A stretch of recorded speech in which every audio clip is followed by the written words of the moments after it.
പ്രിയപ്പെട്ട കൂട്ടുകാരെ, അക്ഷരപൂജയിലേക്ക് എല്ലാവർക്കും സ്വാഗതം. ഇന്ന് ഞാൻ നിങ്ങൾക്ക് വേണ്ടി അവതരിപ്പിക്കുന്നത് MT വാസുദേവൻ നായരുടെ ഒരു കഥയാണ്. കഥയുടെ പേര് കാഴ്ച എന്നാണ്. കാഴ്ച. വാർത്ത എവിടേക്കും എത്തിയിരിക്കില്ല എന്ന് വിചാരിച്ചത് തെറ്റ്. തനിച്ച് ഗ്രാമത്തിലെ വീട്ടിലേക്ക് വരുന്നത് ഇടയ്ക്കൊക്കെ പതിവാണ്. അതുകൊണ്ട് ആരും അത്ഭുതപ്പെട്ടില്ല. കുളിച്ച് കാപ്പി കുടിച്ച് വരാന്തയിൽ വന്നിരുന്നപ്പോൾ അമ്മ അടുത്തു വന്ന് മുഖമുരയൊന്നുമില്ലാതെ ചോദിച്ചു, കേട്ടതൊക്കെ ശരിയാണോ സുധക്കുട്ടി? എന്താ കേട്ടത്? അവൾ കർക്കശമായി അമ്മയെ നോക്കി. വാക്കുകൾ കൊണ്ട് മതിൽ പണിയേണ്ട വിധം ആലോചിച്ചു. അമ്മ കണ്ണടച്ചുകൊണ്ട് പതുക്കെ പറഞ്ഞു, അല്ല, നീയും പ്രഭാകരനും വേറെ വേറെ. പ്രയാസമുള്ള കാര്യങ്ങൾ പറയുമ്പോഴൊക്കെ അമ്മ കണ്ണടയ്ക്കുന്നത് പണ്ടേയുള്ള പതിവാണ്. ചോദിച്ചതിന് മറുപടി പറയുന്നതിനു പകരം ആക്രമണമാണ് നല്ലതെന്നു തോന്നി. ആരാണ് കമ്പി വഴി ഇതൊക്കെ എത്തിക്കുന്നത്? അമ്മ ഒതുക്കുകല്ലിലേക്ക് കാൽ നീട്ടി കുറച്ചകലെ നിന്നിരുന്നു. നാരായണൻകുട്ടിയുടെ ഓടന്ന് ശ്രീദേവി വന്നിരുന്നു മിഞ്ഞാന്ന്. അവരുടെ ദേവുവിൻ്റെ ഭർത്താവ് മദിരാശിലല്ലേ? അനുജത്തിയുടെ ഭർത്താവിൻ്റെ അമ്മ കുറേശ്ശെയായി വേണ്ടപ്പെട്ട ഇടങ്ങളിലെല്ലാം വാർത്തകൾ വിതരണം ചെയ്യുന്നുണ്ട്. ഇന്നലെ വിശാലത്തിൻ്റെ കത്തിലും ഉണ്ട്. ജ്യേഷ്ഠത്തിൽ നിന്ന് വിവരം കിട്ടിയ അനുജത്തി ചന്ദ്രയും ഇനി അമ്മയ്ക്ക് എഴുതും. അവൾ മുറ്റത്തേക്കിറങ്ങി. 10 മണി കഴിഞ്ഞിട്ടേയുള്ളൂ. കൊടും ചൂട് തുടങ്ങിയിരിക്കുന്നു. മതിലിൻ്റെ നിഴൽ ചേർന്ന് വെറുതെ നടന്നു. കാൽവെപ്പുകൾ വേഗത്തിലായപ്പോൾ റബ്ബർ ചെരുപ്പുകൾ മടമ്പിലടിച്ച് ശബ്ദിക്കാൻ തുടങ്ങി. അമ്മ മാത്രമുള്ള ഈ പഴയ വീട്ടിൽ എന്തെങ്കിലും ഒഴികഴിവ് പറഞ്ഞ് ഓടിയെത്തുന്നത് ആശ്വാസം തേടിക്കൊണ്ടായിരുന്നു. ടെലഫോൺ ശബ്ദങ്ങളില്ല. വിരുന്നു സൽക്കാരങ്ങൾക്കായി വേഷം കെട്ടേണ്ടതില്ല. പാതിരയ്ക്ക് പ്രഭാകരൻ്റെ കൂട്ടുകാർ പിരിയും വരെ ആതിഥേയരുടെ ചിരി വീഴാതെ വെച്ചു പിടിപ്പിച്ച് ഇഴയുന്ന എക്സിക്യൂട്ടീവ് ഫലിതങ്ങൾ കേട്ടിരിക്കേണ്ടതില്ല. പക്ഷേ വല്ലപ്പോഴും മാത്രമാണ് വരാൻ സമ്മതം കിട്ടിയിരുന്നത്. അതും 3-4 ദിവസത്തേക്ക് മാത്രം. നിനക്ക് എന്നു മടങ്ങണം എന്ന ചോദ്യമായിരിക്കും അമ്മ ആദ്യം ചോദിക്കുന്നത്. ഇത്തവണ അതുണ്ടായില്ല. അവൾ തിരികെ നടന്ന് കോലായിക്കടുത്തെത്തിയപ്പോൾ അമ്മ ചോദിച്ചു, ആളുകൾ ഓരോന്ന് പറയണുണ്ട്, എന്താ ശരിക്കുണ്ടായേ? അവൾ മറുപടി പറഞ്ഞില്ല. കേട്ടിടത്തോളം. അമ്മ നിർത്തി. ശരിയാണമ്മേ, പിരിയാ നല്ലത് രണ്ടാൾക്കും. അമ്മ തല താഴ്ത്തി ഒതുക്കുകല്ലിൽ നോക്കിക്കൊണ്ടിരുന്നു. അടുക്കളയിൽ സഹായത്തിന് നിൽക്കുന്ന പെൺകുട്ടി എന്തോ ചോദിച്ചു കൊണ്ടുവന്നപ്പോൾ അമ്മ എഴുന്നേറ്റ് അകത്തേക്ക് പോയി. ബാങ്കിൽ 15 ദിവസത്തെ ലീവ് എഴുതി കൊടുത്താണ് വന്നത്. സൂചനകൾ കിട്ടിയിട്ടുണ്ട് ചിലർക്ക്. കാഷ്യർ നിർമ്മല ശ്രീനിവാസനോട് മാത്രം കാര്യങ്ങൾ തുറന്നു പറഞ്ഞു. YWCAയിൽ മുറി ഏർപ്പാട് ചെയ്തത് നിർമ്മലയാണ്. തനിച്ചു കഴിയാനാണ് അമ്മയ്ക്ക് ഇഷ്ടമെന്ന് തോന്നാറുണ്ട്. ബന്ധുക്കളെയും സന്ദർശകരെയും പ്രോത്സാഹിപ്പിക്കാറില്ല. മക്കൾ വന്നില്ലെങ്കിൽ പരിഭവമില്ല. മറുപടി വന്നാലും വന്നില്ലെങ്കിലും മാസത്തിലൊരിക്കൽ അമ്മ 3 മക്കൾക്കും ഇൻലൻഡിൽ കത്തെഴുതും. എന്നും സഹായത്തിന് അയൽപക്കത്തെ ഏതെങ്കിലും പെൺകുട്ടി ഉണ്ടായിരിക്കും. കഴിഞ്ഞ കൊല്ലം വന്നപ്പോൾ അതുവരെ നിന്ന പെൺകുട്ടിയുടെ കല്യാണം അടുത്ത കാര്യം പറഞ്ഞു. അമ്മ 1 പവൻ്റെ ചെയിൻ കൊടുക്കുന്നു. 3 ആളും കഴിയുന്നത് സഹായിക്കണം. കുട്ടിരാമൻ്റെ പേർക്ക് മണി ഓർഡർ അയച്ചാൽ മതി. എനിക്ക് അയച്ചാലും വേണ്ടില്ല. വിശാലേടത്തെയും ചന്ദ്രയും 300 വീതം, സുധ 400. 2 പേരും ജോലി ചെയ്യുന്നു, കുട്ടികളുമില്ല. അതുകൊണ്ടാണ് അമ്മ വിഹിതം 100 ഉറുപ്പിക വർദ്ധിപ്പിക്കുന്നത്. അവൾ പോയപ്പോൾ അനുജത്തി വന്നു വീട്ടുപണിക്ക്. തനിച്ച് അമ്മ ഇവിടെ താമസിക്കുന്നതിൽ വിശാലേടത്തേക്ക് വിഷമമുണ്ട്. തിരുവനന്തപുരത്ത് വലിയ വീടാണ്, ജോലിക്കാരുണ്ട്. എല്ലാവരും ഒത്തുകൂടിയ സന്ദർഭമായിരുന്നു അത്. വല്ല അസുഖവും വന്നാൽ അടുത്തൊരു ഡോക്ടറും കൂടി ഇല്ല, വിശാലേടത്തി പറഞ്ഞു. എനിക്ക് ഒരസുഖവും വരില്ല എന്നായിരുന്നു അമ്മയുടെ മറുപടി. വാഴക്കൂട്ടത്തിൽ നിന്ന് പൊളിഞ്ഞ മതിലിൻ്റെ വിടവിലൂടെ ഒരു കറുത്ത കോഴിയും കുട്ടികളും മുറ്റത്തേക്ക് സംശയിച്ചുകൊണ്ടിറങ്ങി. മുറ്റത്തിൻ്റെ അതിർത്തിയിൽ കൊത്തിപ്പെറുക്കി നടക്കാൻ തുടങ്ങി. കാട്ടുകോഴിയാണ്, ഈ നേരത്തെ എന്നും വരും. എവിടുന്ന് വരണോ ആവോ? അമ്മ പറയുന്നത് കേട്ടു. അവൾ കൗതുകത്തോടെ നോക്കി നിന്നു. വീട്ടുമുറ്റത്താണെന്ന പരിഭ്രമം തള്ളക്കോഴിക്കുണ്ട്. അവൾ പതുക്കെ നിഴൽപ്പാടിലൂടെ കുറച്ചടുത്ത് കാണാൻ വേണ്ടി നടന്നു. തള്ള ഒരു നേർത്ത കൊക്കലോടെ മുന്നറിയിപ്പ് നൽകി. ധൃതിയിൽ തോട്ടത്തിലേക്ക് ഓടിക്കയറി. മക്കൾ പിറകെ. ഊണു കഴിക്കുമ്പോൾ അമ്മ ഒന്നും പറഞ്ഞില്ല. വൈകുന്നേരം ശ്രീധരേട്ടൻ വന്നു. അനുജത്തിയുടെ ഭർത്താവിൻ്റെ ജ്യേഷ്ഠൻ. ഹൈസ്കൂൾ ഹെഡ് മാസ്റ്ററും നാട്ടുമുഖ്യസ്ഥനുമാണ്. എന്തോ ചിലത് കേട്ടല്ലോ എന്ന വായ്ത്താരിയോടെ വിസ്താരം തുടങ്ങുമെന്നു കരുതി തയ്യാറെടുത്തു. ഒന്നും സംഭവിക്കാത്തതുപോലെ നിന്നു. അയാളുടെ ഭാര്യയെ പറ്റിയും കുട്ടികളെ പറ്റിയും ചോദിച്ചു. കാറ്റ് വീശാത്ത വേനലിനെ പറ്റി വെറുതെ ഒന്നു ശപിച്ചു. സുധകുട്ടിക്ക് എത്ര ദിവസം ലീവുണ്ട്? ഒരാഴ്ച. അമ്മ ഇടയ്ക്ക് വന്നു. ചായ തരാം, പാലൊട്ടുമില്ല ശ്രീധര. വേണ്ട. അവൾ നാട്ടുവർത്തമാനം തീർന്നപ്പോൾ വിഷമിച്ചു. ഇപ്പോൾ ശ്രീധരൻ തുടങ്ങി. മദ്രാസിലെ കത്തുന്ന വെയിൽ, ജയലളിതയുടെ സ്വത്തുക്കൾ, കരുണാനിധിയുടെ ഭരണം തുടങ്ങിയവയെപ്പറ്റി സംസാരിക്കാൻ ഒരു ശ്രമം നടത്തി. സുധ കേട്ടിരുന്നു. ഒന്നും കൂട്ടിച്ചേർക്കാനില്ല. സംഭാഷണങ്ങൾ തീ പിടിക്കാത്ത കുറ്റിച്ചൂട്ടുകൾ പോലെ അവിടവിടെ വീണു തീർന്നപ്പോൾ അയാൾ എഴുന്നേറ്റു. കല്യാണാലോചനകളുടെ കാലത്ത് ഇയാളുടെ ജാതകവും പരിഗണനയിലുണ്ടായിരുന്നു എന്ന് കേട്ടിട്ടുണ്ട്. വൈകുന്നേരം ഒരു കൂട്ടം തുമ്പികൾ കാറ്റത്ത് പറന്നു നടക്കാൻ തുടങ്ങി. തുമ്പികൾ താണു പറന്നാൽ മഴ വരുന്ന സൂചനയാണെന്ന് കുട്ടിക്കാലത്ത് കേട്ടിട്ടുണ്ട്. ഒരു മഴ പെയ്തിരുന്നെങ്കിൽ എന്നാഗ്രഹിച്ചു. വൈകാശി വെയിലിനേക്കാൾ ഒട്ടും കുറവല്ല ഇവിടുത്തെ മീനച്ചൂട്. വീട്ടിനകത്ത് ആര് ചെലവാക്കണം എന്ന തർക്കം തീരാത്തതുകൊണ്ട് ഇപ്പോഴും ഫാനുകൾ വെച്ചിട്ടില്ല. രാത്രി തെക്കേ അറയിൽ കിടന്നോ, അതിൽ കുറച്ചെങ്കിലും കാറ്റ് കിട്ടും. അമ്മ രാത്രി വിളമ്പുമ്പോൾ പറഞ്ഞു.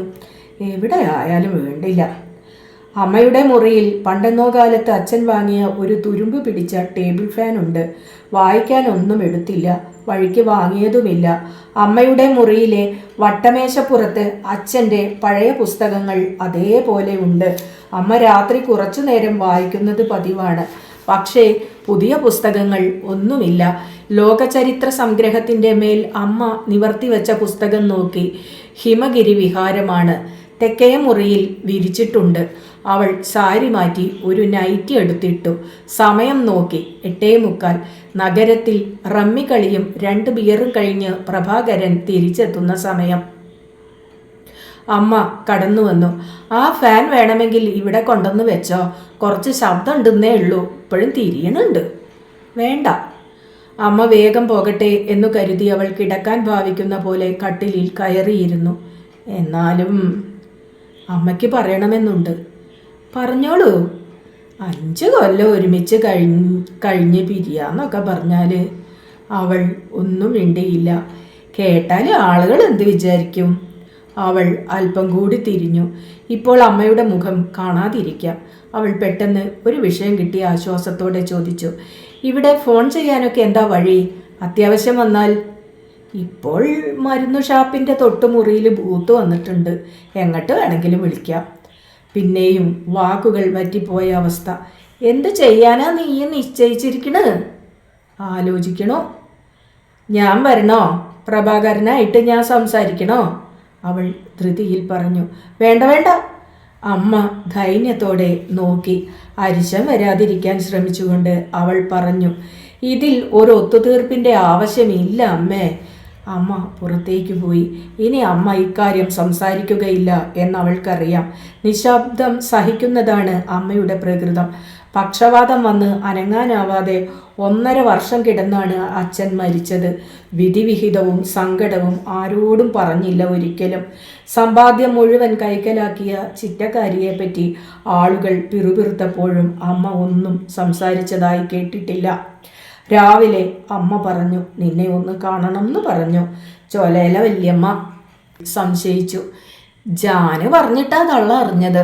അവൾ അതിൻ്റെ തൊട്ടവിടുന്ന ഇവിടേക്ക് പാല് വാങ്ങണത്. കാണാം.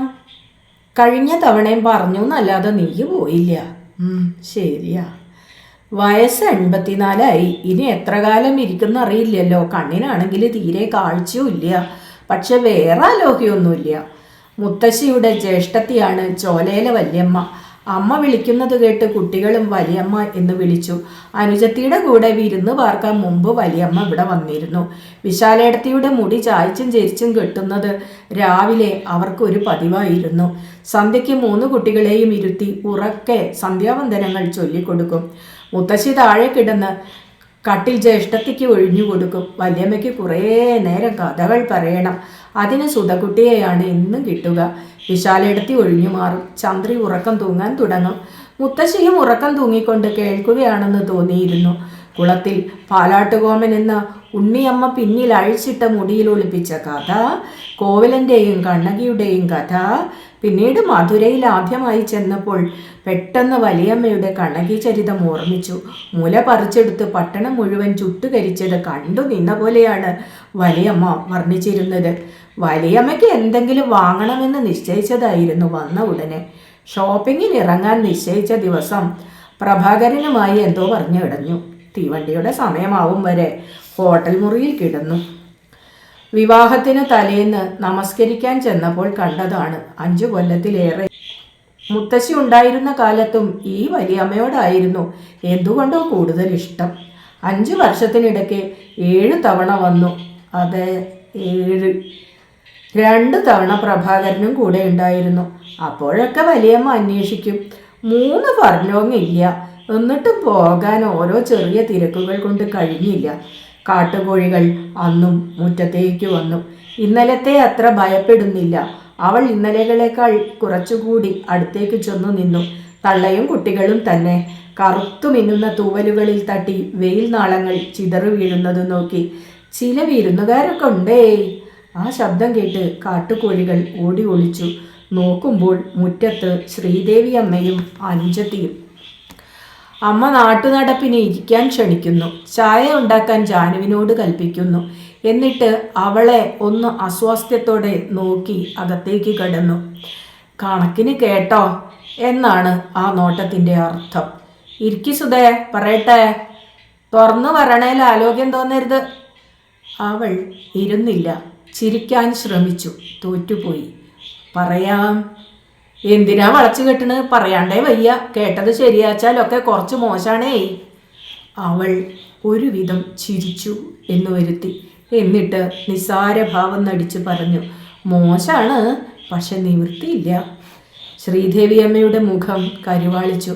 അവർ അനുജത്തിയെ ഒന്നു നോക്കി. നീയും പറ എന്ന ഭാവത്തിൽ അനുജത്തി ഏറ്റെടുത്തു. നാരായണൻകുട്ടി എഴുതിയതിലും കാര്യമുണ്ട്. കുടുംബക്കാർക്കൊക്കെയും ഒരു നാണക്കേടാവും. അവൾ നിശബ്ദം നിന്നു. 5 കൊല്ലം ഒരുമിച്ച് കഴിഞ്ഞിട്ട് വേണ്ടാന്ന് വെക്കണതൊക്കെ. ഇനി ഏടത്തി പറഞ്ഞോളൂ എന്ന സൂചനയോടെ അവർ ശ്രീദേവി അമ്മയെ നോക്കി. തേറ്റും കുറ്റമൊക്കെ ഉണ്ടാവും. സാഹിക്ക് തന്നെ കല്യാണം എന്ന് പറഞ്ഞാൽ അങ്ങനെയൊക്കെയാണ്. നിന്റെ അമ്മ എത്ര സഹിച്ചെടുക്കണു? സുധ ചിരിക്കാൻ ശ്രമിച്ചു. ആദ്യം പറയാൻ തോന്നിയത് തെറ്റ്. എൻ്റെ ശ്രീദേവി അമ്മേ, പ്രഭാകരൻ്റെ അല്ല എൻ്റെ ആണ് എന്നായിരുന്നു. പിന്നെ ഒന്നും പറയണ്ട എന്ന് വെച്ചു. അവർ പിന്നെയും സംസാരിച്ചു കൊണ്ടിരുന്നു. താല്പര്യമില്ലാത്ത സംഭാഷണങ്ങളുടെ കോലാഹലത്തിൽ നിന്ന് രക്ഷപ്പെടാൻ ആരും അറിയാതെ ചെവി കൊട്ടിയടയ്ക്കുന്ന ഒരു അത്ഭുത വിദ്യ എങ്ങനെയോ ചെറുപ്പം തൊട്ട് വശമായിരുന്നു. മറന്നുപോയ പേരുകൾ, പുസ്തകങ്ങളിലെ കഥാപാത്രങ്ങൾ, കുട്ടിക്കാലത്ത് കണ്ട സ്ഥലങ്ങളുടെ ഭൂമിശാസ്ത്രം, എലിമെൻ്ററി സ്കൂളിൽ കൂടെയുണ്ടായിരുന്ന ചില കുട്ടികളുടെ മുഖങ്ങൾ, അങ്ങനെ ചിലത് അന്വേഷിക്കാൻ തുടങ്ങുമ്പോൾ ശബ്ദങ്ങൾ പെട്ടെന്ന് അകലുന്നു. യാത്ര പറയുമ്പോൾ ശ്രീദേവി അമ്മ ചോദിച്ചു, ഞാനീ കണ്ടക്ഷോഭം ചെയ്തതൊക്കെ വെറുതെ ആണെന്ന് നിനക്ക് തോന്നുന്നുണ്ടോ? അവൾ ചിരിച്ചു. ഇല്ല, പറഞ്ഞതിൽ കുറച്ചൊക്കെ കാര്യമുണ്ടെന്ന് തോന്നണില്ലേ? ഉവ്. അവൾ ആശ്വാസത്തോടെ നെടുവീർപ്പിട്ടു. എന്നിട്ട് എന്താ തീരുമാനം? അവൾ ചിരിച്ചുകൊണ്ട് പറഞ്ഞു, ആലോചിക്കട്ടെ. ദൗത്യം ഫലിക്കുന്ന സംതൃപ്തിയോടെ ചുണ്ടു വിളർത്തി ചിരിച്ച് ശ്രീദേവിയമ്മയും പിറകെ അനുജത്തിയും പടിയിറങ്ങി. അമ്മ ചോദിച്ചു, നീ എപ്പോഴാ ചോലേല വല്യമ്മയുടെ അടുത്ത് പോണ്? പോവാം. വലിയമ്മയും ഉപദേശിക്കാൻ തയ്യാറെടുത്ത് കാത്തിരിക്കാവും. ഉച്ചയ്ക്ക് ഹൈസ്കൂളിൽ ഒരുമിച്ച് പഠിച്ചിരുന്ന സുമതിയും 3 വയസ്സുള്ള മകളും കൂടി വന്നു. ആശാരിവളപ്പിൻ്റെ അതിർത്തിയിൽ എന്നും രാവിലെ അവൾ കാത്തുനിന്നിരുന്നു. മൂക്കിന് താഴെയുള്ള പാലുണ്ണി കുറെ കൂടി വലുതായ പോലെയുണ്ട്. 10ാം ക്ലാസ് മുഴുമിക്കും മുമ്പ് അവളുടെ കല്യാണം കഴിഞ്ഞു. ഇരിക്കാൻ നിർബന്ധിച്ചുവെങ്കിലും അവൾ ഇരുന്നില്ല. എന്താ സുമതി? സുഖം. അങ്ങനെ കഴിയണു. നീലയും വയലറ്റും ചുമപ്പും ഒക്കെയുള്ള തിളങ്ങുന്ന സാരി ഗൾഫിൽ ജോലിയുള്ള ഭർത്താവ് കൊണ്ടുവരുന്നതാവും. അയാൾ 2 കൊല്ലം കൂടി കൂടുമ്പോൾ 2 മാസത്തെ ലീവിൽ വരും. രൂക്ഷമായ ഒരു സുഗന്ധം അവളെ പൊതിഞ്ഞു നിന്നിരുന്നു. കഴുത്തിലും കൈത്തണ്ടയിലും നിറയെ സ്വർണ്ണാഭരണങ്ങൾ. വരൂന്ന് കേട്ടു. കുറച്ച് ദിവസം ഉണ്ടോ നാട്ടില്? കുറച്ച് ദിവസം. അടുത്ത തിങ്കളാഴ്ച സുമതിയുടെ പുതിയ വീടിൻ്റെ പാലുകാച്ചലാണ്. സുധുക്കുട്ടി വരണം. ഉണ്ടെങ്കിൽ വരാം. അമ്മയുടെ സാരിയിലെ പൂക്കളിൽ വിരൽ ഓടിച്ചു നിന്ന കുട്ടിയുടെ തലയിൽ തടവിക്കൊണ്ട് ചോദിച്ചു. ഇവളുടെ പേര് ഞാൻ മറന്നു. കാർത്തിക. കാർത്തികയെ കൈ പിടിച്ച് അടുപ്പിക്കാൻ ശ്രമിച്ചു. കുട്ടി ചിണുങ്ങിക്കൊണ്ട് അമ്മയെ ചുറ്റി പിടിച്ചു നിന്നു. സുമതി കുറെ കൂടി അടുത്തേക്ക് നിന്നു.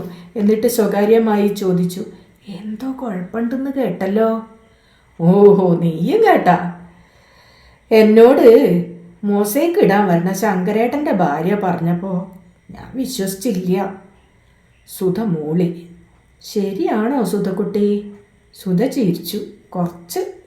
സുമതി അല്പം ഉത്കണ്ഠയോടെ കണ്ണു വിരിയിച്ച് മുഖം നെറ്റിയിൽ മുട്ടുന്നത്ര അടുത്തേക്ക് വളഞ്ഞു നിന്ന് പതുക്കെ പറഞ്ഞു, എന്നേക്കാൾ പഠിപ്പും വിവരവും ഉള്ളവരോട് ഞാൻ ഉപദേശിക്കാമെന്ന് തോന്നരുത്. ഒത്തുപോവുക എല്ലാം കൊണ്ടും നല്ലത്. സുധ അവളുടെ കയ്യിൽ തട്ടി. ആലോചിക്കട്ടെ. കുട്ടികളിപ്പം വേണ്ടാന്ന് വെച്ചതാ തെറ്റ്. അപ്പോൾ ആണായാലും പെണ്ണായാലും ദുർവിചാരങ്ങൾ ഉണ്ടാവില്ല. സുധ സുമതിയെ അത്ഭുതത്തോടെ നോക്കി. മനസ്സിൽ കുറിച്ചിടാൻ ഒരു നല്ല നാടൻ വാക്ക്, ദുർവിചാരം. സുമതി പോയി. വൈകുന്നേരം പാല് വാങ്ങി വന്ന ജാനു പറഞ്ഞു, ചോലേല വലിയമ്മ പിന്നെയും അന്വേഷിച്ചിരിക്കുന്നു. അമ്മ പറഞ്ഞു, ഒന്ന് പോയിക്കോ. നാളെ പോവാം. കാശിൻ്റെ ആവശ്യമൊന്നുമില്ല. എന്നാലും വല്ലതും കൊടുത്തോ? വിശാലം ചെന്നു കണ്ടതും 50 ഉറുപ്പിക കൊടുത്തതും വരുന്നവരോടും പോണവരോടും എത്ര കാലാതള്ള വിസ്തരിച്ചത്. അമ്മ ചിരിച്ചു. വന്നതിൽ പിന്നെ അമ്മയുടെ മൂടി കെട്ടിയ മുഖം ഒന്ന് തെളിഞ്ഞു കണ്ടത് ഇപ്പോഴാണ്. വിശാലേടത്തിയോട് മത്സരിക്കാൻ ഞാനില്ല എന്ന് പറഞ്ഞാലോ? തിങ്കളാഴ്ച മടങ്ങാമെന്ന് നിശ്ചയിച്ചു. 2 ആഴ്ച തികയാൻ കാത്തു നിൽക്കുന്നില്ല. 3 ദിവസം കൊണ്ട് തന്നെ അസ്വസ്ഥതകൾ വേണ്ടത്രയായി. ഹൈദരാബാദിൽ വിളിക്കണോ? മൊബൈൽ നമ്പർ ഹാൻഡ് ബാഗിലെ പുസ്തകത്തിൽ കുറിച്ചിട്ടിട്ടുണ്ട്. ഓഫീസിലെ ഡയറക്റ്റ് നമ്പർ മനസ്സിലും. ടിക്കറ്റ് റിസർവ് ചെയ്യാൻ ഒരാളെ അയക്കാനില്ല. ലേഡീസ് കമ്പാർട്ട്മെൻറ്റിൽ കയറിക്കൂടാ. ഒരു രാത്രിക്കുള്ള പ്രശ്നമല്ലേ ഉള്ളൂ. നാട്ടിലെത്തിയാലും ഇടയ്ക്ക് വിളിക്കണമെന്ന് പറഞ്ഞിരുന്നു. ഇഫ് പോസിബിൾ എന്നേ പറഞ്ഞുള്ളൂ. പിറ്റേന്ന് കാപ്പി കുടിച്ചു കഴിയുമ്പോൾ അവൾ പറഞ്ഞു, ഞാൻ വലിയമ്മയെ കണ്ടുവരാം. ജാനുവിനെ കൂട്ടിക്കോ? വേണ്ട. ആദ്യ ആശാരിപ്പറമ്പിലെ പുതിയ വീട്ടിൽ കയറി. സുമതിക്ക് അത്ഭുതവും സന്തോഷവും കൊണ്ട് എന്തു ചെയ്യണമെന്നറിയാത്ത ബഹളമായിരുന്നു. ആശാരി നാരായണൻ്റെ മേൽനോട്ടത്തിൽ ജനൽപ്പാളികൾക്ക് 2 പേർ വാർണിഷ് ഇടുകയാണ്. അകം നടന്നു കണ്ടു.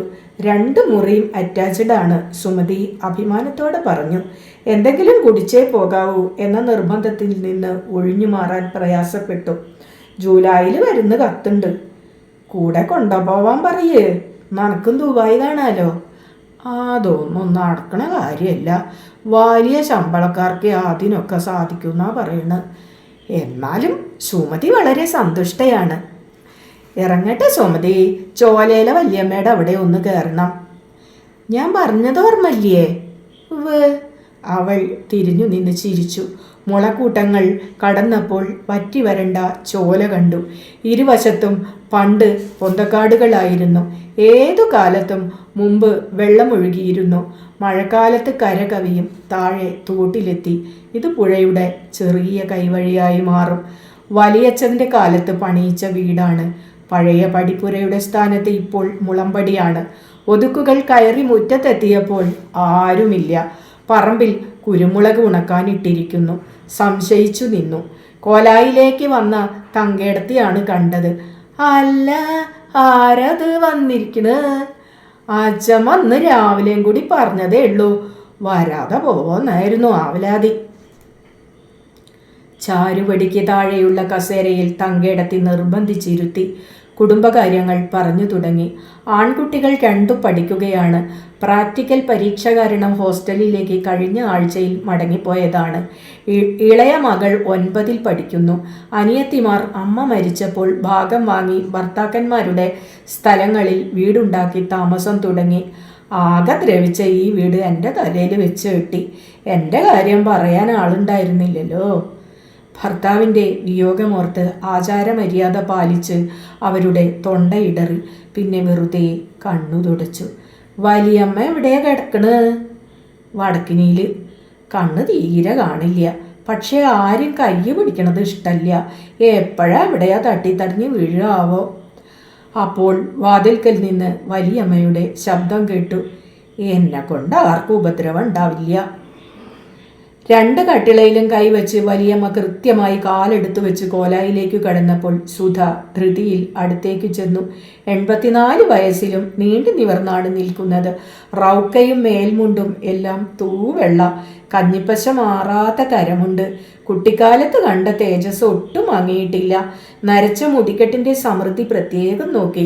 കഥ കേൾക്കുമ്പോൾ മുടി അഴിച്ചിട്ട് കുളത്തിൽ കോമപ്പനെ ഒളിപ്പിക്കുന്നത് ചെറുപ്പത്തിലെ വലിയമ്മയാണെന്ന് സങ്കല്പിച്ചിരുന്നു. തങ്കേടത്തി കസേര കൊണ്ടുവരാൻ തുടങ്ങിയപ്പോൾ വലിയമ്മ പറഞ്ഞു, വേണ്ട, ഞാൻ ഇവിടെ ഇരുന്നോളാം. ഇരിക്കി സുധക്കുട്ടിയെ. ഏകദേശം കൃത്യമായി തന്നെ അവളുടെ കൈത്തണ്ടയുടെ നേർക്ക് വലിയമ്മയുടെ കൈ നീണ്ടുവന്നു. ചാരുപടിമേൽ വലിയമ്മയുടെ അടുത്തായി ഇരുന്നു. തടി കൂടിയിട്ടുണ്ടല്ലോ സുധക്കുട്ടിയെ. അവൾ സ്വന്തം കൈത്തണ്ടയിൽ നോക്കി. തടിച്ചിട്ടുണ്ട്, ശരിയാണ്. 4 അടി ഇങ്ങോട്ട് വെച്ചപ്പോൾ കിതച്ചില്ലേ? എനിക്ക് കാണാണ്ടേ തന്നെ മനസ്സിലാവൂ ശ്വാസം കേട്ടാൽ. വലിയമ്മ ചിരിച്ചു. നരച്ച കണ്ണുകളിൽ മാത്രം നിർജീവ ബിന്ദുക്കളുണ്ട്. മുഖം ചുളിഞ്ഞിട്ടില്ല. കഴുത്തിൽ മാത്രം പ്രായത്തിൻ്റെ വരകൾ വീണിട്ടുണ്ട്. തങ്കേ, ചായ ഉണ്ടാക്ക്. ചക്കച്ചോള ഉണ്ടെങ്കിൽ വറുത്തു കൊടുക്ക്, സുധ പറഞ്ഞു. അയ്യോ, ഒന്നും വേണ്ട, 1 ഗ്ലാസ് ചായ മതി. തങ്കയെടുത്തി അകത്ത് പോകുന്നത് കാത്തു നിൽക്കുകയായിരുന്നു വലിയമ്മ. എന്താ കുട്ടിയെ നീ നിശ്ചയിച്ചേ? വലിയമ്മയുടെ ചോദ്യം പെട്ടെന്നായിരുന്നു. അവൾ ആകെ ഒന്ന് പതറി. പേടിക്കണ്ട, ചീത്ത പറയാനും ശാസിക്കാനും ഒന്നുമല്ല ഞാൻ വിളിപ്പിച്ചത്. 4-5 കൊല്ലയിലെ കണ്ടിട്ട്. അവൾക്ക് ആശ്വാസം തോന്നി. ഇവിടെ ഉള്ളറ്റിങ്ങൾ ഞാൻ കാണുന്ന കാര്യം പറയുമ്പോൾ വിളിക്കും. 2 കണ്ണും തിമിരം കയറിയ ആൾ എന്ത് കാണാനാന്നാ വിചാരം? ഞാൻ കാണുന്നത്ര ഇവറ്റെ കാണുന്നുണ്ടാ? അടുക്കള ഭാഗത്തെ തങ്കയെടുത്ത് കേൾക്കാനാണ് ശബ്ദം കുറച്ചുയർത്തിയത് എന്നൂഹിച്ചു. പിന്നെ വലിയമ്മ ശബ്ദം താഴ്ത്തി. എന്താ നീ നിശ്ചയിച്ചേ? അവൾ പെട്ടെന്ന് നടുങ്ങി. ശ്വാസകോശത്തിൻ്റെ വേഗം വർദ്ധിച്ചു. അവനോടും അടുപ്പ് തോന്നിയാൽ ഒഴിവാക്കാം. കല്യാണം എന്നൊക്കെ പറയണത് അവനോൻ്റെ കാര്യമാണ്. നാട്ടുകാരെ ബോധിപ്പിക്കാൻ 2 ആളും കൂടി പോറാട്ട് നാടകം കളിക്കണേന് ഒരർത്ഥവും ഇല്ല. അവൾ നെടുവീർപ്പിട്ട് കാൽ കയറ്റി വെച്ച് വലിയമ്മയ്ക്ക് അഭിമുഖമായി ഇരുന്നു. വലിയമ്മ തല അടുത്തേക്ക് നീട്ടി. എനിക്ക് ആദ്യം വന്ന ആളെ നിങ്ങളാരും കണ്ടിട്ടുണ്ടാവില്ല. അമ്മ കണ്ടിട്ടുണ്ട്. ഭാഗവതരായിരുന്നു അല്ലേ? അതല്ലേ കുഴപ്പാക്കിയത്. പാട്ട് ക്ലാസ് ഷാരത്ത്, ഊട് നമ്മുടെ തറവാട്ടിൽ. പാട്ടൊക്കെ കേമം. ചോന്ന കല്ല് വെച്ച വള്ളിക്കെടുക്കെ ചന്ദനപ്പൊട്ട് കണ്ടപ്പോൾ എനിക്ക് ഒരു മോഹമൊക്കെ തോന്നിയെന്ന് വെച്ചോ. വലിയമ്മ പിന്നെ തലയിൽ വിരലോടിച്ചുകൊണ്ട് അടക്കി ചിരിച്ചു. 1 കൊല്ലം തികയണേന് മുന്നേ പോയി. അമ്മ പറഞ്ഞിട്ടുണ്ട്. വലിയമ്മ പിറുപിറുത്തു. സ്വന്തം ഇഷ്ടത്തിന് അയാൾ പോയതൊന്നല്ല, ഞാൻ പോയിക്കൊള്ളാൻ പറഞ്ഞു.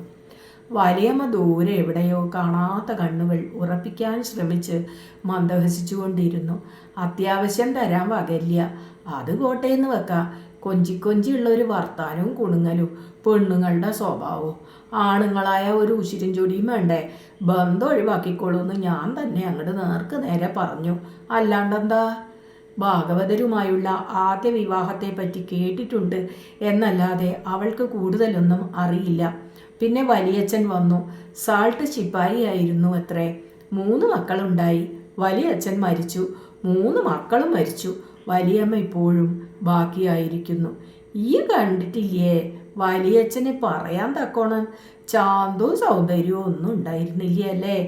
കുട്ടിക്കാലത്ത് കണ്ടിട്ടുണ്ട്, വയ്യാണ്ട കിടക്കുമ്പോഴാ. ഈ ദേശത്ത് അതിനൊരാളുണ്ടായിരുന്നില്ല.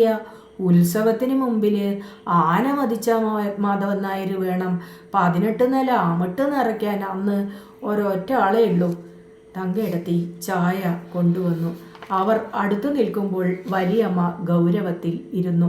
തങ്കയിടത്തിയുടെ കാൽവെപ്പുകൾ അകത്തേക്ക് തിരിഞ്ഞപ്പോൾ വലിയമ്മ വീണ്ടും ചിരിച്ചു. പുറമേ കാണുന്നൊരു മൂർഖനാന്ന് പറയും, എപ്പോഴും കടിപിടി ചീത്ത. പക്ഷേ ആള് ശുദ്ധ പാവായിരുന്നു എന്ന് എനിക്കല്ലേ അറിയൂ. ജലദോഷമാണെന്ന് ഞാൻ പറഞ്ഞാൽ മതി, പിന്നെ ആകെ പരിഭ്രമായി. വലിയമ്മയുടെ ചിരി കുറച്ച് ഉറക്കെയായി. അവൾ തൻ്റെ അടുക്കി വെച്ച അസ്വസ്ഥതകളുടെ കാര്യം മറന്നു. പണ്ട് കഥ കേട്ടിരുന്ന കാലത്തെ താല്പര്യത്തോടെ വലിയമ്മയുടെ വാക്കുകൾക്ക് വേണ്ടി കാത്തിരുന്നു. ആലശീലല്ലാണ്ട് പോകുമ്പോൾ കുഴപ്പം. കുട്ടിയാരാണനെ പെറ്റെണീറ്റതിൻ്റെ ശേഷം അത് ഒരടയൽക്കം എനിക്ക് വന്നു കൂട്ടിക്കോ. അങ്ങനത്തെ ഒരാണൊരുത്തൻ ആസത്തെ അടങ്ങി ഒരു ഭാഗത്ത് ഇരുന്നോന്ന് ഞാൻ തന്നെ എന്നോട് പറഞ്ഞു. അതുകൊണ്ട് സാരായില്ലാന്ന് വെച്ചോ. എന്നാലും മുഴുമിക്കാതെ വലിയമ്മ വാ തുറന്ന് ചിരിച്ചു. അണപ്പല്ലുകൾ മാത്രമേ നഷ്ടപ്പെട്ടിട്ടുള്ളൂവെന്ന് അവൾ കണ്ടെത്തി. അന്ന് നിന്റെ പ്രായമുള്ളൂ. വലിയമ്മ നെടുവീർപ്പിട്ടു. വല്യമ്മേ, അയാളിപ്പോൾ ഉണ്ടോ? വലിയമ്മയുടെ മുഖം മങ്ങി. പോയി, എല്ലാവരും പോയി, ഞാൻ മാത്രം ബാക്കിയുണ്ട്. വിളിക്കണ വരെ ഇവിടെ കിടക്കും എന്നെ. സ്വയം ചാവാൻ വയ്യല്ലോ. പിന്നെ എന്തോ കുടഞ്ഞു കളയും പോലെ തല ചലിപ്പിച്ച് വലിയമ്മ പിന്നോക്കം നിരങ്ങി ചുമർ ചാരിയിരുന്നു. മറ്റേ ആള് ആരാ സുധക്കുട്ടി? അവൾ ഞെട്ടി. ഒരാളെ കണ്ട് നിനക്കിഷ്ടായി. അയാളോടൊപ്പം ഇനി വേണ്ടത് ഒന്ന് നിശ്ചയിച്ചു ഇതല്ലേ ഉണ്ടായത്? ആര് പറഞ്ഞു?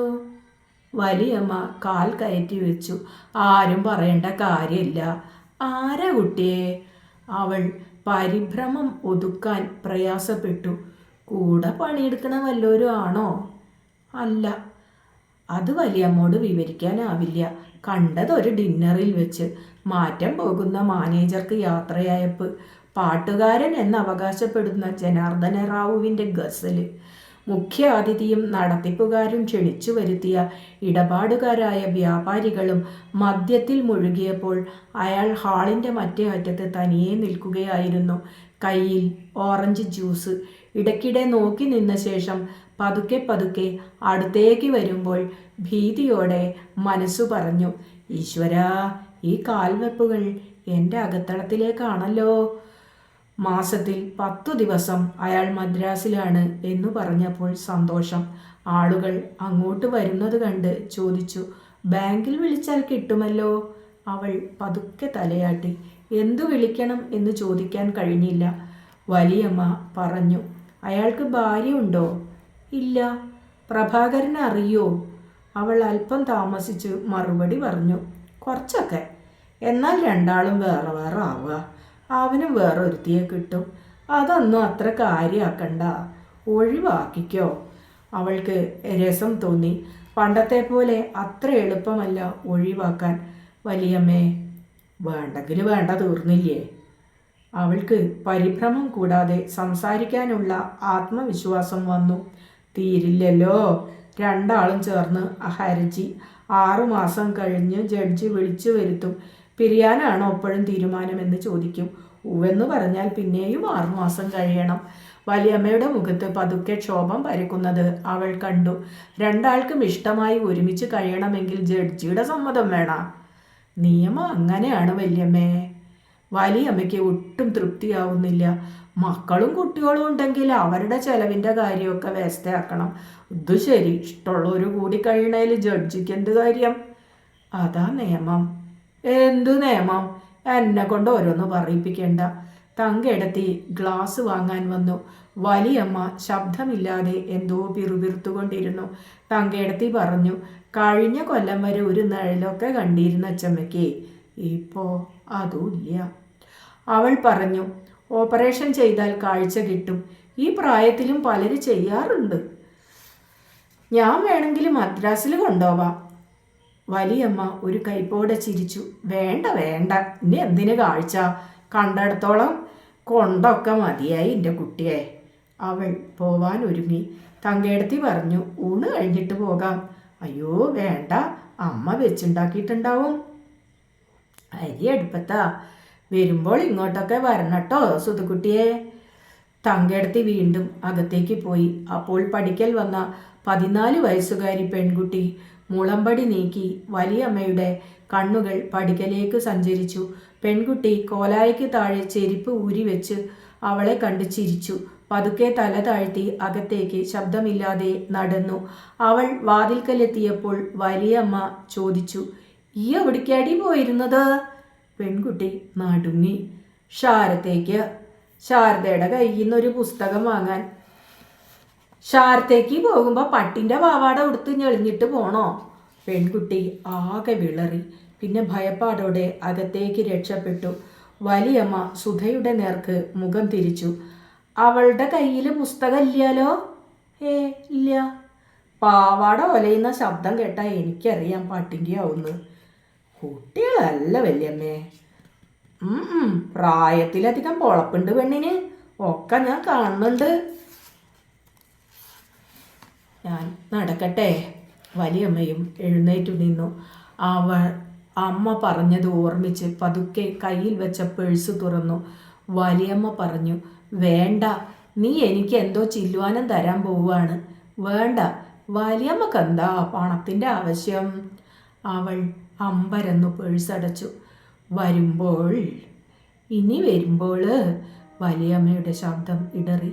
ഞാനുണ്ടെങ്കിൽ ഒന്ന് വന്ന് കാണണം, അത്രേ വേണ്ടു. വലിയമ്മയുടെ പ്രകാശമില്ലാത്ത കണ്ണുകൾ നിറയുന്നത് കണ്ടു.